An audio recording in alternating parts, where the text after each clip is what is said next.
Happy New Year. Happy New Year. So you guys, last 5 games, have shot more free throws than your opponent each of those 5 games. Is that obviously you've won 4 of those, that's something to do with it, but is that also a product of better spacing, of having more lanes to attack in?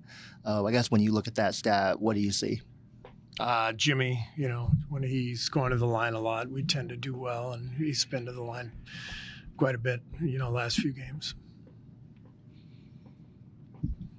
Just what are you looking for today, finishing up the trip?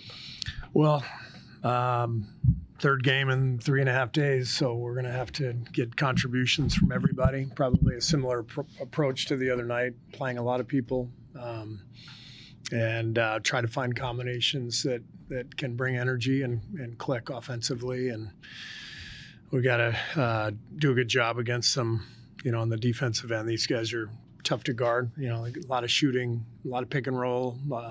They attack the basket well. So, it's going to be a good challenge. What do you make of 1 p.m. start time, not necessarily conventional, nothing you can do about it, but how does this, I guess, affect preparation?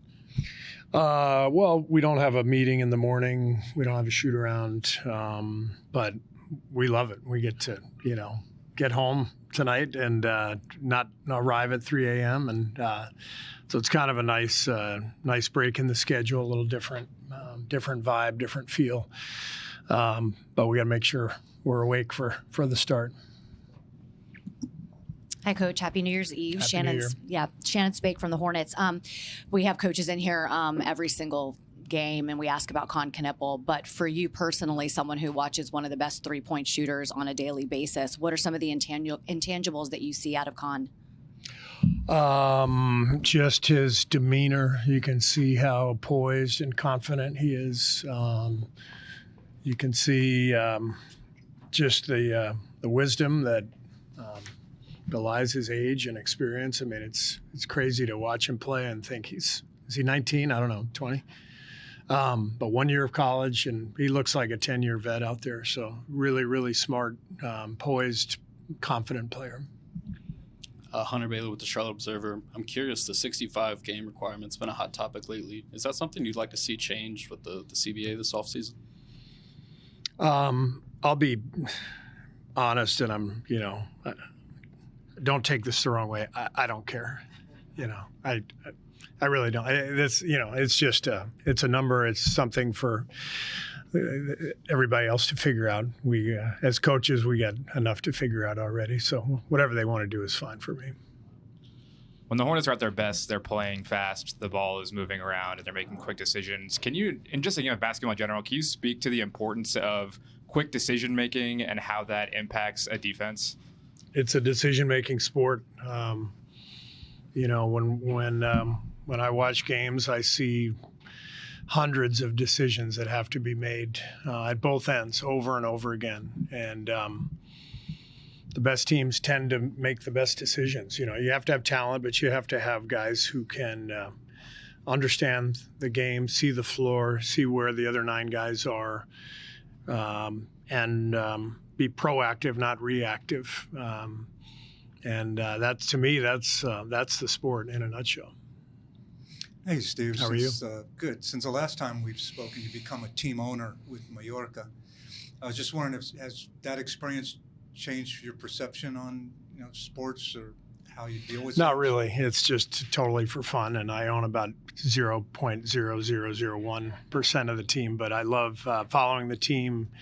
I love being part of something. With a group of people that I like.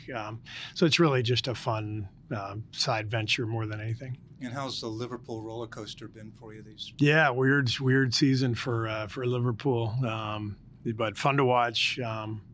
Just the whole Premier League. There's so much talent and amazing coaching and teams. I love watching. Arsenal's obviously dominant this year, and big win yesterday for them. But yeah, I'm loving it. I watch every weekend. Any advice for Arne Slot? No advice. No advice. You guys haven't played against LaMelo Ball a ton with injuries and whatnot, but what kind of gravity does he have on the court that you can see on film? Well, he's obviously really talented player. I mean, he does so many things. He can shoot the 3, he penetrates, he runs transitions so well. I love how he throws the ball ahead constantly. Kind of old school in that regard, but he's got all the new school tricks with his ball handling and shooting, and so he's a tough player. With 2025 ending over here, and we're getting into the latter half of the decade, can you talk about the differences in basketball you've seen from 2020 to maybe now?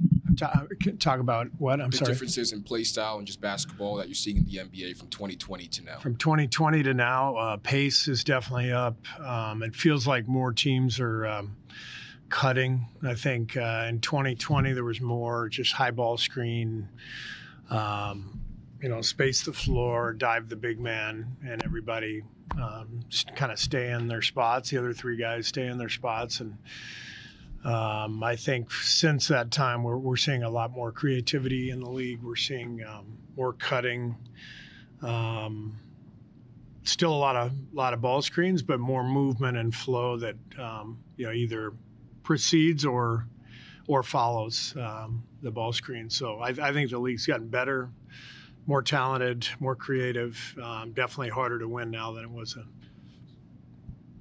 I guess to follow up on that, the pace, like you said, is much higher now than it was even 10 years ago. Do you see that? I know in the NFL they talk a lot about things being cyclical: passing game, running game, pass game, running game, works in cycles. Do you see by the end of the decade, maybe, or in the future, the NBA starting to adopt more of a slowdown style at some point, or do you think it's only going to get faster from here? It's hard to say. I mean, the one thing that would dissuade teams from playing more slowly is that everybody's analytically driven these days, and the analytics all point to better offensive efficiency the earlier you shoot, and so it's hard to imagine going back from there. I think what I'm seeing though is teams playing two bigs more often now, and obviously a lot of teams are crashing. Houston is crashing at a rate unprecedented in league history, with huge players across their front line. So definitely there's some changes, but it's always hard to predict what's next, what follows. Coach, Steph's kind of broken the mold on three-point shooting, obviously throughout his career, and modern shooters or younger shooters are having the benefit of that. Do you have a thought on where the record might be if Steph Curry had the green light early in his career the way continental and current rookies do? That's too many numbers for me to think about. But yeah, Steph definitely paved the way for volume three-point shooting. And I don't know, he was shooting a lot early. I mean, I guess his first few years, maybe not as much as by years 4 and 5, but he definitely changed the way everybody thinks about what's a good shot and what's a bad shot. Everything's a good shot for Steph.